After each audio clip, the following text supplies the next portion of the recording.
양옆에 계신 분들과 이렇게 한번 인사하면 좋겠습니다. 졸면 좀 깨워주세요. 네.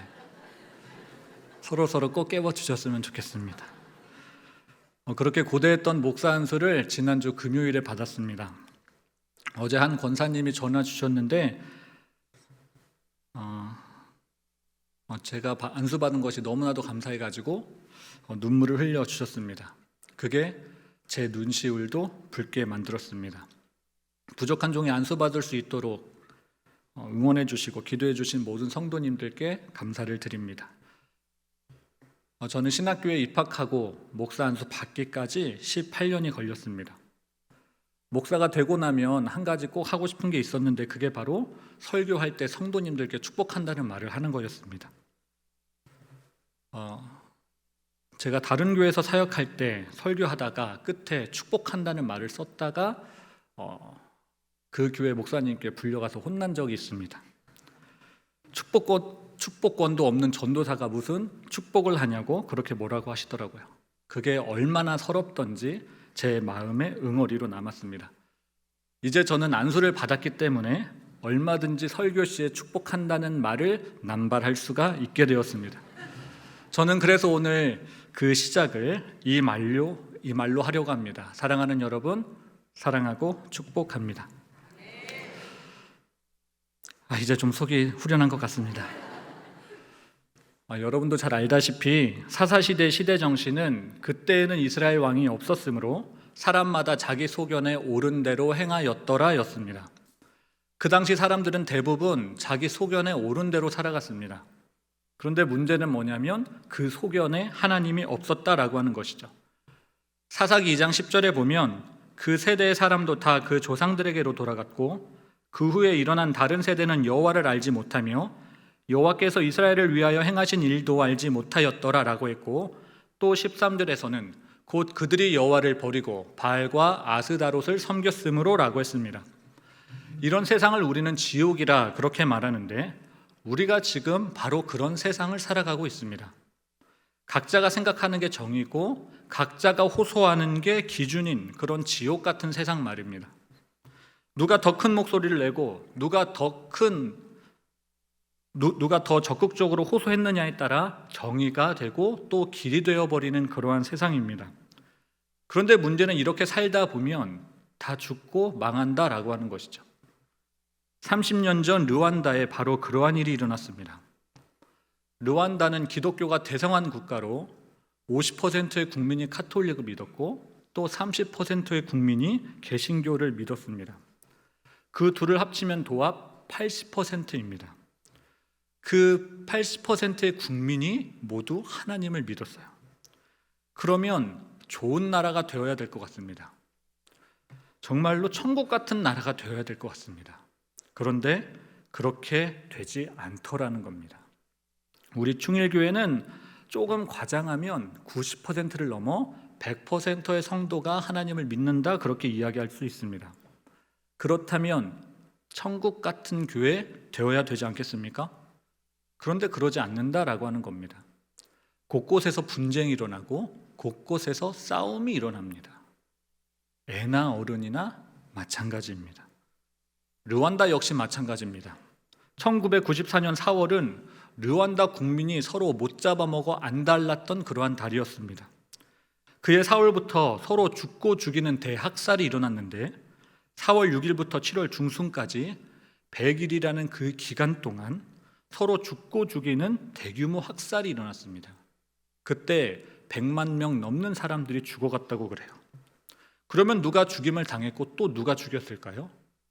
크리스천이 죽임을 당했고 또 크리스천이 죽였습니다.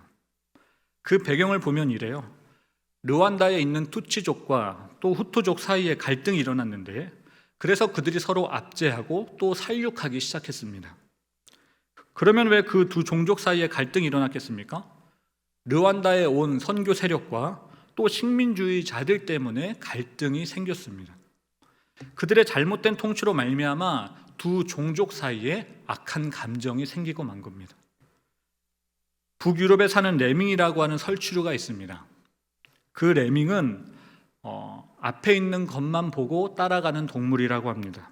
그 생김새를 보면 굉장히 귀엽게 생겼는데 이들에게 주어진 은사가 뭐냐면 번식력이 엄청나다는 겁니다. 우리는 지구가 멸망해도 끝까지 살아남는 종을 바퀴벌레로 알고 있는데 그의 버금가는 것이 바로 이 레밍입니다. 이 레밍의 번식력이 아주 어마무시한 겁니다. 이 번식력이 얼마나 대단하냐면 이걸 막지 못하면 온 지구가 몇 년 안에 레밍으로 뒤덮여질 정도라고 합니다. 그런데 참 다행스럽게도 얘네들이 3, 4년에 한 번씩 특이한 현상을 보인다는 거예요. 그게 뭐냐면 집단으로 자살하는 것이죠. 그래서 우리가 지금까지 생존하고 있는지도 모릅니다. 얘들이 작게는 수천 마리, 많게는 수만 마리씩 절벽으로 뛰어드는데 이걸 학자들이 보고 연구한 바 있습니다. 이들에게 인류 문명에 대한 무슨 고민이 있어서 그런지 아니면 자기들이 자꾸 번식하면 다른 종들이 살아남지 못해서 미안해서 그런 건지 학자들이 연구했다고 그래요. 그래서 뭘 알게 되었냐면 이들이 집단 생활을 한다는 겁니다. 집단 생활의 특징이 무엇입니까? 리더의 말을 잘 따른다는 것이죠. 먹을 것을 찾아다니는 이 레밍의 모습들을 보면요, 이들은 집단으로 돌아다니는 것을 볼 수 있습니다. 리더가 앞에서 킁킁거리고 가면요, 뒤에서 나머지 애들이 킁킁거리고 따라갑니다. 그런데 그들에게 치명적인 단점이 있다라고 하는 거예요. 그게 뭐냐면 시력이 굉장히 나쁜 겁니다. 딱 자기 눈 앞까지밖에 못 보는 거예요. 그 너머에 뭐가 있는지 구분하지를 못하는 겁니다. 여러분, 뒤에 따라오는 레밍은요, 딱 자기 눈앞에 있는 그것만 볼 수 있습니다. 제가 조금 전에 3, 4년에 한 번씩 레밍이 집단으로 자살한다 그렇게 이야기했는데 이게 무슨 말이냐면 3, 4년에 한 번씩 리더가 맛이 간다는 이야기입니다. 왜 그러는지는 잘 모르겠지만 먹이를 찾다가 3, 4년에 한 번씩 리더가 맛이 가가지고 절벽을 향해 뛰어드는 거예요. 그러면 그 뒤에 따라오는 애들도 리더가 뛰어드니까 그것밖에 못 보니까 같이 뛰어드는 겁니다. 그렇게 떨어지는데 그 수가 무려 수만 마리에 이른다라는 것이죠. 여러분, 이거를요, 그 중간에 있는 누구도 끊어내지를 못하는 겁니다. 이걸 레밍 효과라고 하는데 이 이야기를 들으면 어떤 사람은 아니 이거 중간에서 누가 그냥 끊어내면 되는 건 아닌가, 막아서면 되는 거 아닌가 그렇게 생각할 수 있습니다. 그 생각대로 어떤 똑똑한 레밍이 막아서려고 했을지도 모릅니다. 이거 이상하다, 분위기가 이상하게 돌아가는 걸 나라도 막아서자, 그렇게 막아서려고 했을지도 모릅니다. 그런데 돌이키지를 못하는 것이죠. 왜 그렇습니까? 자기 힘으로는 뒤에서 수만 마리가 밀고 오는 그 힘을 막아낼 재간이 없었기 때문입니다. 그래서 하는 수 없이 같이 떠밀려 갈 수밖에 없는 거예요. 우리도 인파 많은 곳에 가면 내 의지와 상관없이 떠밀려 가본 적이 있을 겁니다. 그때는 안 가려고 아무리 발버둥을 쳐봐도 떠밀려 갈 수밖에 없습니다. 이태원에서 일어났던 그 참사가 바로 그러한 것이었던 것 같아요. 그리고 30년 전에 르완다에서 일어난 대학살 역시 마찬가지입니다. 한 사람 힘으로는 그 밀고 오는 운동 에너지를 막아낼 수 없는 겁니다. 어떤 똑똑한 사람이 중간에서 이거 이상한데 그래도 돌이키지를 못하는 겁니다. 그냥 떠밀려가는 거예요. 우리가 살아가는 이 시대가 바로 그러한 것 같습니다. 우리 중에 어떠한 사람도요, 이 세상이 잘 되고 있다 그렇게 생각하는 사람은 없을 겁니다. 다 잘못되었다 그렇게 생각하고 있을 겁니다. 그런데 돌이키지를 못합니다. 왜 그렇습니까? 세상이 끌고 가는 그 운동 에너지를 막아설 재간이 없기 때문에. 이걸 막기 위해서는요, 한 사람의 힘이 아니라 모든 사람의 힘이 필요한 겁니다. 여기서 말하는 힘은 마음을 말하는데요, 우리 모두는 자기 마음을 지키는 그 힘을 키워야 됩니다. 잠언 4장은 그 방법에 대해서 소개하는데 성경은 잠언 4장의 소제목을 아버지의 훈계라 그렇게 달아놓았습니다. 다른 말로 하면 아버지의 잔소리, 듣기 싫은 잔소리. 이 훈계 어린 잔소리를 듣고 살아갈 때 우리는 우리의 마음을 지킬 수 있을 줄로 믿습니다. 다 함께 20절부터 23절까지의 말씀을 읽어보도록 하겠습니다. 시작.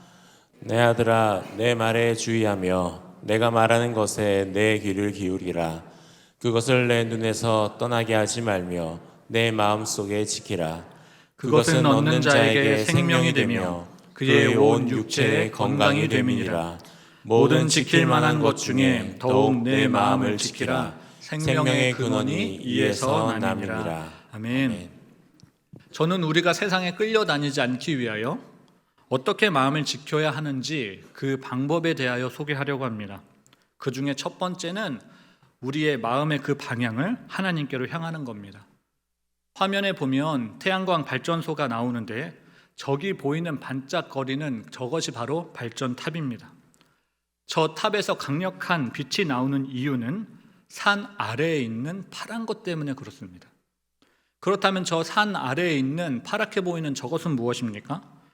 우리 눈에 보기에는 강처럼 보일 수도 있지만 사실은 강이 아니라 큰 대형 거울이라고 합니다. 저 거울이 해가 떠 있는 동안 해의 방향에 따라 기울기를 조절한다는 거예요. 해의 에너지를 발전탑에 잘 쏘아 보내기 위해 해의 방향과 발전탑의 방향을 맞추는 겁니다. 그것 때문에 발전탑이 저렇게 밝은 빛을 내고 있는 겁니다. 우리의 마음 역시 마찬가지다라고 하는 것이죠. 마음 지키기 위해서는요, 우리 마음의 방향을 하나님께로 향해 있어야 됩니다. 하나님 등져서는 절대로 마음 지킬 수 없는 것이죠. 마음의 기울기가 하나님께 향해 있을 때, 그 마음의 방향이 하나님께 조절되어 있을 때 우리의 마음은 지켜지는 겁니다. 그리고 두 번째 방법은 하나님께 집중하는 것이죠. 선사시대 사람들은 돌칼을 사용했습니다. 그리고 청동기 시대에는 청동칼을 사용했고 또 철기 시대에는 쇠칼을 사용했습니다. 우리는 현재 모두 쇠칼을 사용하고 있는데 이 쇠칼로 웬만한 거는 다 자를 수 있다고 합니다. 그런데 이 쇠칼로도 자를 수 없는 것이 있다고 그래요. 그래서 만들어진 게 뭐냐면 비칼입니다. 비칼은 레이저 광선을 이용해서 단단한 물체를 자르는 것입니다. 그런데 이 비칼로도 자를 수 없는 게 있다는 거예요. 그게 뭐냐면 송유관입니다. 송유관. 여러분, 이 비칼로는요 절대로 송유관을 잘라서는 안 됩니다. 왜냐하면 거기서 나오는 빛 때문에, 빛이 잘못하면 불을 일으킬 수 있기 때문에 이 비칼은 사용할 수 없습니다. 그래서 송유관을 자를 때 뭘 사용하냐면 물칼을 사용합니다. 우리가 잘 아는 대로 물은 전혀 날카롭지가 못합니다. 그래서 우리 생각에 물로는 그 어떠한 것도 잘라낼 수 없을 것만 같습니다. 저는 설거지하면서 한 번도 물에 손이 베어본 적이 없습니다. 그런데 이 물이요, 강한 압력으로 어떤 한 곳에 집중하기 시작하면 엄청난 힘을 발산한다는 거예요. 우리가 편하게 사용하던 이 물에 쇠를 자르는 힘도 있고 또 돌을 자르는 힘도 있습니다. 이 물칼로 우리는 비칼로 자를 수 없는 그 송유관을 자를 수 있다는 것을 알게 되어집니다. 이 힘이 어디서 나올까요? 이것은 집중하는 데서 나오는 겁니다. 우리 마음도 그렇습니다. 하나님께 집중하면 우리 안에서 엄청난 힘이 발현되어집니다. 이 세대를 거스를 수 있는 힘, 그건 역시 하나님 집중하는 데서 나오는 겁니다. 집중하면 미움도 쫓아내고 두려움도 쫓아내고 유혹도 쫓아낼 수 있습니다. 그런 점에서 르완다에 있는 그 80%의 크리스천이 그 살육을 피하지 못했던 그 이유가 무엇입니까? 그것은 사람에게 집중했지 하나님께는 집중하지 않았기 때문입니다. 우리의 은사는요, 하나님 말씀을 너무나도 잘 까먹는다는 거예요. 그렇게 잘 까먹는 이유가 뭔고 보니 하나님 말씀에 집중하지 않았다라는 겁니다. 우리는 너무나도 쉽게 하나님 말씀을 한 귀로 듣고 한 귀로 흘려보냅니다. 제가 주일 예배 끝나고 집에 가서 아이들에게 꼭 물어보는 게 있어요. 그게 뭐냐면 오늘 뭘 배웠냐는 겁니다. 그러면 제대로 대답을 하지를 못해요. 오늘 교회에서 뭐 하고 놀았고 또 오늘 교회에서 어떤 간식을 먹었는지는 기억하는데요, 오늘 어떤 말씀을 들었는지는 기억을 못합니다. 이게 아이들만의 일이겠습니까? 우리 모두의 일입니다. 제가 오늘 설교 한 편 하겠다고 몇십 시간을 준비했는데 아마 어떤 분들은 저문 열고 나가자마자 까먹을지도 모릅니다. 바라옵기는 하나님이 우리에게 하시는 그 훈계의 말씀을, 잔소리의 말씀을 다 기억하셨으면 좋겠습니다. 그래서 밑 빠진 독에 물 붓는 말씀이 아니라 아구까지 차고 넘치는 말씀이 되었으면 좋겠습니다. 제가 조금 전에 잠언 4장의 말씀을 아버지의 훈계의 말씀 또는 잔소리의 말씀이라고 이야기했는데요. 이 잔소리는 하는 사람보다 듣는 사람이 훨씬 더 중요합니다. 부모는 자식 사랑하는 마음에 잔소리하고, 목회자는 성도 사랑하는 마음에 잔소리하고, 또 하나님은 하나님 백성 사랑하는 마음에 잔소리하십니다. 우리가 만약에 이 잔소리에 집중하지 아니하면요, 이 잔소리는 그저 허공에 떠돌아다니는 소리가 되고 또 신기루처럼 허무하게 사라지는 그러한 소리가 되고 말 겁니다. 그래서 잔소리하는 사람보다 잔소리를 듣는 그 사람이 더 중요하다고 말하는 겁니다. 하나님 말씀 듣고 변화될지 말지에 대한 여부는요, 말씀 전하는 저에게 있는 것이 아니라 말씀을 듣는 여러분에게 있는 겁니다. 잔소리하시는 하나님 몫이 아니라 듣는 여러분의 몫이다라고 하는 것이죠. 하나님은 우리가 하나님 잔소리를 무조건 듣게끔 그렇게 기계적으로 우리 마음을 조작하지 않으십니다. 듣고 사는 자유 또는 듣지 않고 살 자유를 우리에게 주셨어요. 그래서 우리는 선택해야 됩니다. 잔소리에 집중하며 살지, 집중하지 않고 살지. 우리가 사는 이 세상은 그 잔소리에 집중하지 못하게끔 만드는 요소들이 덜어 있습니다. 그 중에 하나가 스마트폰인데 우리는 이 스마트폰이라는 장애물을 제거해야 됩니다. 스마트폰은 그 이름처럼 사람을 스마트하게 만들지 않고요, 스투피드하게, 멍청하게 만들 때가 많습니다. 우리를 영적으로 만들지 않고 육적으로 만드는 것, 그것이 스마트폰입니다. 이 스마트폰 때문에 하나님께 집중하지 못할 때가 굉장히 많은데 제 주위 사람만 봐도 이 스마트폰 때문에 나는 하나님과 더욱 가까워졌다, 그런 사람을 본 적이 없습니다. 여러분, 이 스마트폰은 세상에 나온 지 불과 16년밖에 되지 않았지만요, 이것이 나오고 나서 세상에 발칵 뒤집혔습니다. 지금 스마트폰을 쓰지 않는 나라는 거의 없을 정도라고 하는데 심지어 아프리카에 사는 마사이족도요, 이 스마트폰을 사용합니다. 그들은 사냥하러 갈 때 이 스마트폰 가지고 다닙니다. 그리고 중국에는 스마트 거지가 있는데요, 자기 목에 QR코드를 걸고 구걸하러 다닙니다. 그러면 지나가는 사람이 그걸 보고 그 QR코드에다가 핸드폰을 갖다 대면요, 그 사람 계좌로 돈이 들어간다고 그래요. 이렇게 우리는 너무나도 바뀐 세상 속에 살고 있습니다. 충주에 살아서 그걸 잘 못 느껴서 그렇지 서울만 가도요, 어마무시합니다. 그 변화 속도가 너무나도 빠른데 우리는 그 변화에 적응하기도 전에 스마트폰이 이끄는 대로 이끌려가고 있습니다. 처음에는 내가 스마트폰의 주인인 줄 알고 살았지만 어느덧 스마트폰이 내 주인이 되어버린 그러한 현상을 맞이하고 있습니다. 이걸 끊어내지 아니하고는요, 하나님께 집중하지 못한다라는 겁니다. 이것을 극복하기 위해서는 무엇을 해야 될까요? 하나님께 집중하지 못하게 만드는 그 장애물을 제거해야 된다라는 겁니다. 그리고 하나님께 집중해야 된다라고 하는 그 잔소리를 들어야 된다라는 거예요. 그래야 마음이 지켜집니다. 마지막으로 세 번째 방법은 마음의 주권을 하나님께 양도하는 겁니다. 우리 마음의 주인은 하나님이죠. 그래서 우리 마음의 모든 주권은요, 우리 마음의 중심에 그 주인으로 하나님을 모셔야 됩니다. 끝끝내 내가 주인이라고 내 마음에 그대로 앉아있으면 안 되는 거예요. 하나님을 주인으로 모셔야 됩니다. 비행기 조종실은 비행기 사이즈에 비해 굉장히 비좁습니다.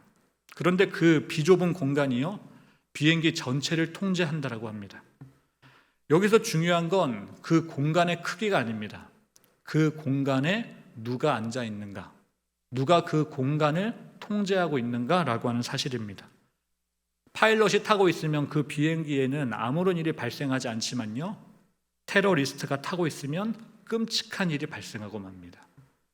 9.11 테러와 같은 일이 또 발생하는데 LA로 가야 할 그 비행기가 뉴욕으로 가서 쌍둥이 빌딩을 들이받는 그러한 일을 우리는 경험하게 될 수도 있습니다.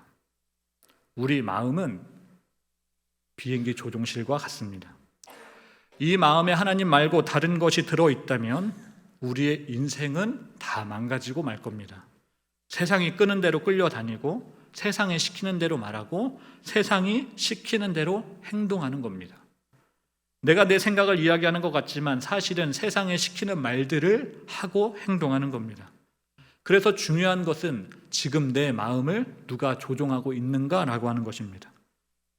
여러분, 이 좁은 마음을 하나님이 점령하시면 아무리 미운 것도 예뻐 보이고요, 아무리 볼품없는 것도 존귀하게 보입니다. 문지기가 어떤 존재입니까? 들여보내야 할 사람은 들여보내고 들여보내지 말아야 할 사람은 막아서는 존재입니다. 우리 마음에 문지기가 필요합니다. 음란과 미움 같은 죄를 막아설 문지기가 필요합니다. 우리 마음에 하나님이 계신데 어찌 그 하나님이 계신 곳에 죄된 것들을 들여보낼 수 있겠습니까? 추악한 장면과 추악한 소리, 그리고 추악한 감정은 들여보내지 말아야 됩니다. 그래야지만 우리 마음이 지켜지는 겁니다. 어떤 어머니가 아들이 공부하고 있는 그 기숙사에 찾아갔더라고 그래요. 그런데 찾아가서 너무나도 깜짝 놀라게 되어집니다. 왜냐하면 아들이 공부하고 있는 그 방에 너무나도 저속한 그림이 많이 걸려 있었기 때문입니다.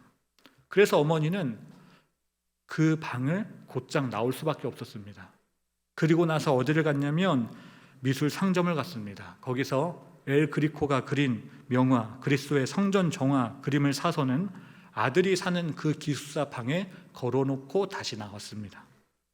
그리고 며칠 후 아들이 사는 기숙사에 찾아갔는데 또 깜짝 놀라게 되었어요.